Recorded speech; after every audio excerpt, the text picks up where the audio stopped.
जय हिंद विद्यार्थी मित्रांनो, मी Mayur Babar exam study या डिजिटल प्लॅटफॉर्मवर तुमचं सर्वांचं मनापासून स्वागत करतो। मित्रांनो, नुकतीच महा मेट्रो मार्फत पुणे मेट्रोसाठी 2021 मध्ये एक रिक्रुटमेंट आलेली आहे आणि या परीक्षेचे साधारणतः 3 टप्पे असणार आहेत। तर ते 3 टप्पे म्हणजे CBT 1, CBT 2 आणि CBT 3। CBT 1 मध्ये मराठी हा विषय असणार आहे जो की 15 मार्कासाठी असणार आहे। CBT 2 मध्ये GK प्लस मॅथ रिझनिंग असेल जे की 35 मार्कांसाठी असेल आणि CBT 3 ही पूर्णतः टेक्निकल स्वरूपाची असेल आणि यामध्ये 100 क्वेश्चन असतील 100 मार्कांसाठी। मित्रांनो, या परीक्षेच्या माध्यमातून मुख्यतः 3 पोस्ट भरल्या जाणार आहेत। त्या म्हणजे सेक्शन इंजिनियर, दुसरा आहे स्टेशन कंट्रोलर आणि तिसरा आहे ज्युनियर इंजिनियर। मी अपेक्षा करतो की जे एलिजिबल कॅन्डिडेट्स आहेत त्या सर्वांनी या एग्जामसाठी फॉर्म भरलेला असेल आणि ज्यांनी फॉर्म भरलेला नाही त्यांनी लवकरात लवकर भरून घ्यावा। मित्रांनो, या परीक्षेचा जर विचार केला तर यापूर्वी अशा पद्धतीची कोणती परीक्षा झालेली आहे ही गोष्ट विचारात घ्यावी लागेल, कारण पुणे मेट्रोसाठी यापूर्वी अशा पद्धतीची कोणतीही परीक्षा झालेली नाहीये। मग तुलना करायची कशी?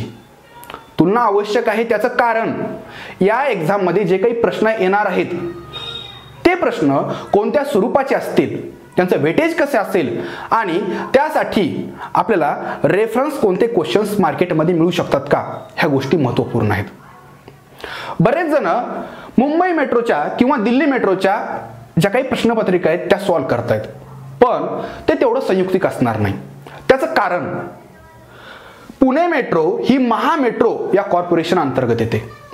महा मेट्रो अंतर्गत सध्या नागपूर मेट्रो, त्यानंतर पुणे मेट्रो आणि भविष्यात ज्या प्रस्तावित आहेत अशा नाशिक मेट्रो आणि ठाणे मेट्रो कार्यान्वित होणार आहेत। मुंबई मेट्रो हे एक स्वतंत्र महामंडळ असल्यामुळं त्यांनी जी काही एक्झाम घेतलेली आहे ती वेगळ्या स्वरूपाची असेल आणि त्या एक्झाम मधला जो काही प्रश्नांचा पॅटर्न आहे तो इथं कितपत लागू पडेल याबद्दल मी साशंक आहे।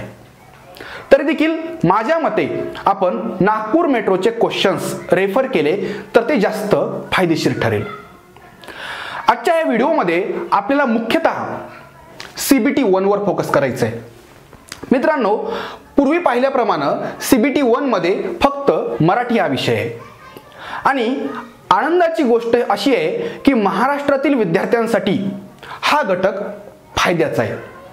पूर्वी मुंबई मेट्रोसाठी जी काही परीक्षा झाली होती त्यामध्ये मराठी हा अनिवार्य विषय नव्हता। इव्हन पुणे मेट्रोनं फॉर्म भरताना मराठी हा विषय त्यामध्ये त्या उमेदवाराला मराठी लिहिता, वाचता आणि बोलता येणं कंपल्सरी आहे याबद्दल तरतूद केलेली आहे। मुंबई मेट्रोसाठी तर नियुक्तीनंतर 2 वर्षामध्ये मराठी आली तरी चालेल अशी तरतूद होती। तर महाराष्ट्रातील उमेदवारांसाठी मला वाटतं ही एक अनुकूल गोष्ट आहे। तर मराठी हा विषय आहे 15 मार्कांसाठी। ओव्हरऑल 150 मार्कांपैकी 15 मार्क म्हणजे त्याचं वेटेज आहे फक्त 10%, म्हणून त्याकडे दुर्लक्ष करणं परवडण्यासारखं नाहीये। त्याचं कारण आहे त्या विषयासाठी केलेली सेपरेट तरतूद। या विषयामध्ये 15 मार्कांपैकी उमेदवाराला 40% गुण घेणे बंधनकारक आहेत, म्हणजेच तुम्हाला 15 पैकी 7 किंवा 7 पेक्षा अधिक गुण असणं आवश्यक आहे। त्यापेक्षा कमी गुण मिळाले तर काय होईल? तुमची संपूर्ण एक्झाम किंवा तुमची संपूर्ण तयारी ह्याच्यावर पाणी फेरलं जाऊ शकतं। त्याचं कारण जो उमेदवार CBT 1 मध्ये नापास होणार किंवा ज्याला 40% गुण मिळणार नाहीत त्याचे CBT 2 आणि CBT 3 चे पेपर चेक होणार नाहीत।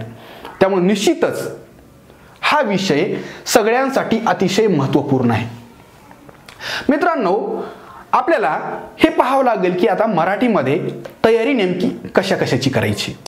तर मित्रांनो, CBT 1 म्हणजेच मराठी अंतर्गत कोणकोणत्या विभागांवर प्रश्न येऊ शकतात याचा जर आपण गोषवारा घ्यायचं ठरवलं तर मुख्यतः 3 भाग पाडले जाऊ शकतात। पहिला आहे व्याकरण, दुसरा आहे उतारे आणि तिसरा आहे शब्दसंग्रह। सर्वात प्रथम आपण व्याकरणाबद्दल बघूया।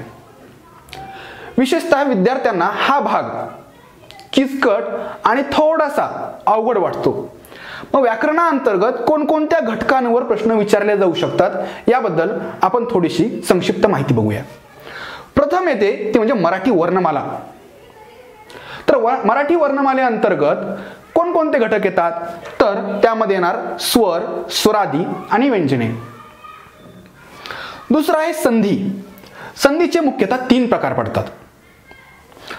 पहिला आहे स्वर संधी, दुसरा आहे व्यंजन संधी आणि तिसरा आहे विसर्ग संधी. त्यानंतर येतो सर्वात महत्त्वाचा घटक, तो म्हणजे शब्दांच्या जाती. आपल्या सर्वांना माहितच आहे की मराठीमध्ये शब्दांच्या 8 जाती आहेत.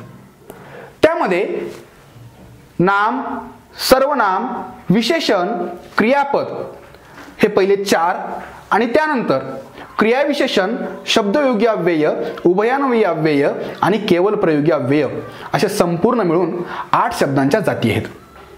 त्यानंतर आपल्याला मुख्यतः पाहावं लागेल तो म्हणजे प्रयोग. इंग्लिशमध्ये ज्याला व्हॉइस म्हणतात. त्याचे 2 प्रकार, ऍक्टिव्ह व्हॉइस आणि पॅसिव्ह व्हॉइस. इथं मात्र 3 प्रकार पडतात, ते म्हणजे कर्तरी प्रयोग, कर्मणी प्रयोग आणि तिसरा आहे भावे प्रयोग. त्यानंतर आपल्याला पाहायचंय समास. समास हा बऱ्यापैकी मोठा टॉपिक आहे, त्यामुळे त्याला पुरेसा वेळ द्यावा लागेल. त्यानंतर येतो अलंकार. अलंकारामध्ये देखील मुख्य 2 प्रकार आहेत आणि त्याचे उपप्रकार मात्र बरेच पडतील. ते 2 मुख्य प्रकार म्हणजे शब्दालंकार आणि दुसरा आहे अर्थालंकार. शब्दालंकाराचे 3 उपप्रकार पडतात, अर्थालंकाराचे मात्र साधारणतः 20 पेक्षा अधिक उपप्रकार पडतात. तर मराठी व्याकरणाअंतर्गत एवढ्या घटकांचा जर आपण व्यवस्थित अभ्यास केला तर मला खात्री आहे की यापैकी कोणत्याही घटकावर प्रश्न विचारला तर तुमचा मार्क जाणार नाही. त्यानंतर मराठीमधला दुसरा टॉपिक आहे ज्यावर प्रश्न विचारले जाऊ शकतात, ते म्हणजे उतारे. आता मराठी हा विषय फक्त 15 मार्कासाठी आहे, त्यामुळे साहजिकच आला तरी एखादा उतारा येऊ शकतो. आता ह्या उतार्याचं जे काही ग्रहण आहे, ग्रहण म्हणजे काय तर उतारा कमीत कमी वेळामध्ये वाचून त्यामध्ये नेमका काय भावार्थ आहे आणि त्यावर जे काही प्रश्न विचारलेले आहेत ते कसे सोडवायचे याचा आपल्याला या ठिकाणी अभ्यास करावा लागेल. त्यानंतर तिसरा घटक येतो तो म्हणजे शब्दसंग्रह. या घटकाचं वैशिष्ट्य म्हणजे इथं पाठांतराला फार महत्त्व आहे. तुम्ही आधी किती प्रमाणामध्ये मराठी विषयाचं वाचन केलेलं आहे, साहित्याचं वाचन केलेलं आहे यावर हा घटक तुम्हाला सोपा किंवा अवघड वाटू शकतो. तरी देखील आपण याची विशेष अशी तयारी करून घेणार आहोत जेणेकरून ज्यांनी आधी मराठी साहित्याचा अभ्यास केलेला नाही किंवा ज्यांचा शब्दसंग्रह कमी आहे त्यांना देखील इथं मार्क जाणार नाहीत याची आपण पूर्ण काळजी घेणार आहोत.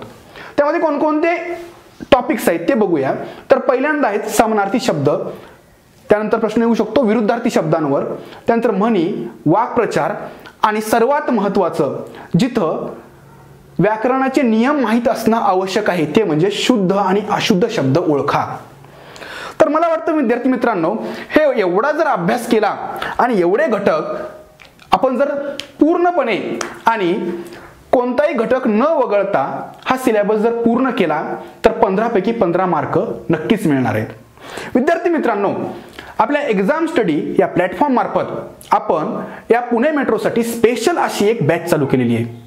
त्यामध्ये आपण CBT 1 साठी मराठी, CBT 2 आणि CBT 3 या तिन्ही सेक्शनसाठी स्वतंत्र अशा फॅकल्टी अवेलेबल करून दिलेले आहेत. CBT 1 म्हणजेच मराठी आणि CBT 2 पैकी सायन्स हे 2 विषय मी घेणार आहे. बाकी विषयांसाठी आपल्याकडे तज्ञ असे शिक्षक उपलब्ध आहेत. विद्यार्थी मित्रांनो, तुम्हाला कोणतीही जर अडचण आली तर एक्झाम स्टडी या आपल्या प्लॅटफॉर्मच्या टेलिग्राम चॅनलवर किंवा यूट्यूब चॅनलवर तुम्ही तिथे जाऊ शकता आणि आमच्याशी संपर्क साधू शकता. तुमच्या सर्व समस्यांचं निराकरण करण्यासाठी आम्ही नेहमीच हजर राहू. धन्यवाद.